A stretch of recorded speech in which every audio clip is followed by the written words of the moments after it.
வணக்கம். அனைத்து உறவுகளுக்கும் எனது இனிய காலை வணக்கத்தை தெரிவித்துக் கொள்கிறேன். உங்களிடத்தில் ஒரு சிறு சோதிட குறிப்பை பகிர்ந்து கொள்ள வருகிறேன். இது மிகவும் முக்கியமான ஜோதிட குறிப்பு. இதை நீங்கள் நன்றாக கவனித்துக் கொள்ள வேண்டும்.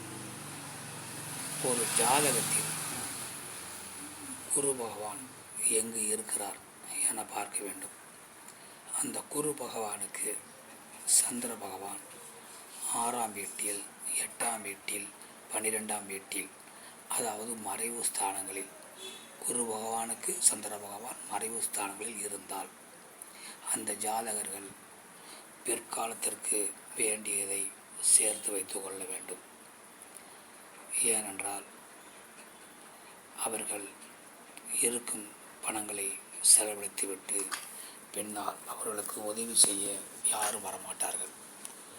உதவிகள் பயன்கள் அடைந்தவர்கள் யாரும் அவர்களை கண்டுகொள்ள மாட்டார்கள்.